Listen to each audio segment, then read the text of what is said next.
It's the American dream to buy and own a home, but what if I told you that home that you're about to purchase can be an absolute nightmare? That home can turn into your enemy and have you left on the streets.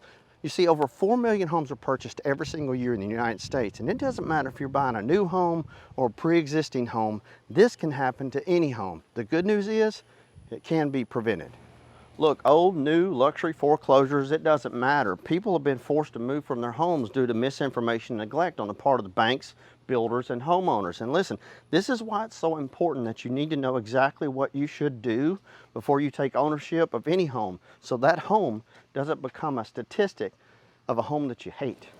You see, 30 years ago when I first started brokering the sale of real estate, it wasn't common practice like it is now to have a home inspected. And what a lot of people do is they buy a home, especially a new home, and they fail to get the home inspected. And I call it personally neglect. But a lot of people think, well, Wayne, it's a brand new home. What could go wrong? You see, there's a lot of moving parts to a new home, I'm sure you will agree, and there's a lot of people touching all those parts and putting those together. So that's why I always tell everybody and anybody to have a new home inspected, no different than you would have a pre-existing home inspected. And the reason for that is because oftentimes people think, well, it's a licensed contractor, they're bonded and insured, and they have subcontractors, I trust the subcontractors, and the city, county, parish, they're gonna come out and they're gonna do their inspection, so it should be okay. Au contraire, mon frere. That's nothing further from the truth. I can tell you from voice of experience, I bought a home one time, smelled a little bit of mold and musty in the bathroom, didn't know what was going on. 6 months went by, that was a raised house. I crawled up underneath there was mold everywhere. Why? Because the shower pan was not connected to the main drain. So every time a shower was taken, there was warm, moist water being trapped into a crawl space. Now, real quick, allow me to introduce myself. My name is Wayne Turner. For 30 years, I've bought, flipped, sold, built. I've helped thousands of people buy and sell their homes, residential, commercial property, mostly residential. I share this information with you so you can have the best information to make the best informed decision when it comes to buying your next piece of real estate. Now, believe you me, 30 years of brokering the sale of real estate, I've sold over 4,000 houses, and I can't tell you the number of stories that I've heard and had come up, and the things that I've seen just on an inspection, not just on a new home, but on a pre-existing home. And it's not just the obvious like frosted windows that can easily be replaced. One of the big ones is moisture, mold, and mildew. And this is how it can be prevented. You see, when you hire an inspector, you want to make sure that they have moisture meters. They have detection devices. And one of those places that it sets in the most is around stucco, around bottoms of foundations. But it's not just there, it's in the walls, because you never know when it's a soffit leak, if it's flashing around a fireplace, or if it's just a disconnected plumbing pipe that could be in the walls. Anytime you suspect any moisture in a house, you want to make sure that you get it tested, not just for moisture, but for mold, because something like testing for mold is as little as $600, and it just gives you peace of mind. But look, it's not just mold or mildew, and I'm not trying to talk you into getting a home inspection, or most importantly, not trying to talk you out of buying a house. I just wanted you to be prepared. I'll share a couple of stories with you. For one, you got to look at gutters. Gutters on a house, if they're full, can be clogged, and if they're clogged, they can rot the roof decking. You can get mold, mildew, cost you lots of money. Happened to me personally. I'm in the business. I had the home inspected. The home inspector missed it. If you've ever bought a home and had it inspected, or know somebody who has and they've missed it, give us a thumbs up, comment, leave us your story so others can learn and know from this. Another story that I found very interesting is I've seen this happen on a brand new home. You see, insulation is in the walls of houses, and that batten insulation, as they call it, has paper. And paper can turn into mold really fast if it's damp or moist. So when they build a home, they frame the home, they put the windows in the home. The next thing after that is to roof the house. The reason why they roof the house is you want that home what they call dried in. Once the home is dried in, they can then come in and put insulation. After they do the plumbing, after they do the electric, they can put the insulation. But the last thing you want to do is for them to roof the house, not roof the house, or not flash the housing properly. And I've seen this happen where there's plumbing, there's electric, there's sheetrock, and the flashing wasn't done around a fireplace chimney. You see all the vents on a roof of a house, right? And then you get leaks. I walked in a home one time, brand new construction, water was rolling down the walls, rolling everywhere, had sheetrock. Little did I know, 3 months later, it was mold in that house. Now, the most horrifying of stories is people actually buy a home, they move into the home, and they buy a foreclosure, for example. Foreclosures are not required to disclose any information on the home. They've never lived in the home. They just took the property back, and listen, banks don't want to take the property back. They'd rather you keep paying that mortgage so you can pay them $600,000 in 30 years in interest. But if they take the property back, they've never lived in it, don't have to sign a disclosure. Therefore, you don't know anything about the house. Now, you get it inspected, everything seems okay, looks okay. That HVAC is running on this house, which is wonderful, and I'm walking around a foreclosure right now.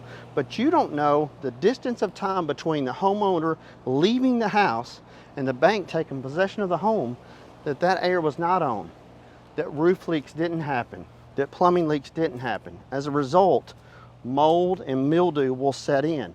And that is what's happened from neglect, from misinformation, and from just not having the home inspected thoroughly.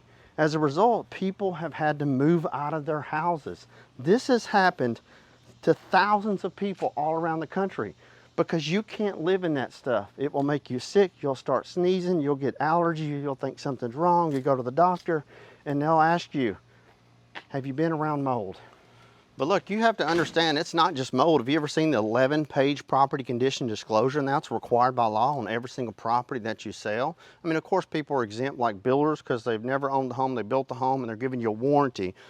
Banks, they've never lived in a home, estate sales. But people that have actually lived in a home, there's a question, and it asks, has there ever been any misuse of drugs? In other words, have there ever been any cooked methamphetamines, crack, heroin, or anything cooked in the property? Yes, there's stories of people that have bought a home, lived in it, it was a foreclosure, and all of a sudden they get sick, they start feeling ill.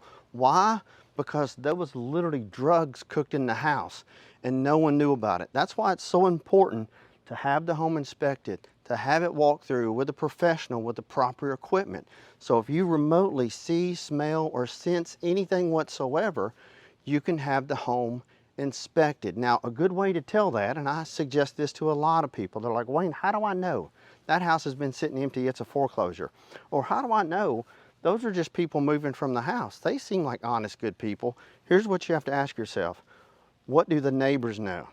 So go to the neighbors and knock on the door and ask them, what do you think about the property? What do you know about the property? And here's a really good one, and it's all the stuff is completely free. A good one is to take that property address and Google it, and search and search and search. And then also call your insurance company and have your insurance agent pull that property address to see if there's been any claims. See, it's not just about mold and mildew that can set in from a house that has a leak. What if a home's been struck by lightning? What if that home has had a fire? What a lot of people don't realize is if a home's caught on fire and the fire department had to come out, there's something that they absolutely pour onto that house to put the fire out. It's called water. And when there's been a fire and you have water, one of the things they have to do immediately is kill the electricity. Now you have water, now you have a load of electricity. It doesn't take but 2 to 3 days. The house is riddled with mold. Now there's not just issues of mold, and I don't mean to just ride on the mold, because there's another thing that's really important. You need to take notes. If you're not already, go back and watch the video, take notes. If you're buying any house, it doesn't matter if it's your first home, second home, or ninth home, you're an investor, doesn't matter. These are good tips if you're buying, flipping, holding. Another thing is if that house is sat empty, you don't know how long it's sat empty.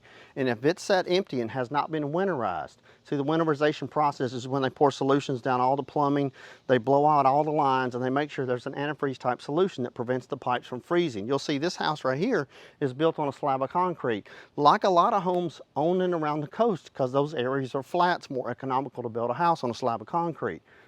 The disadvantage to that is there's plumbing in that slab, under that slab, running through the slab, up through everything. So if it's not winterized properly and it's in the winter months, mold can set in real fast during the hot months, summer months.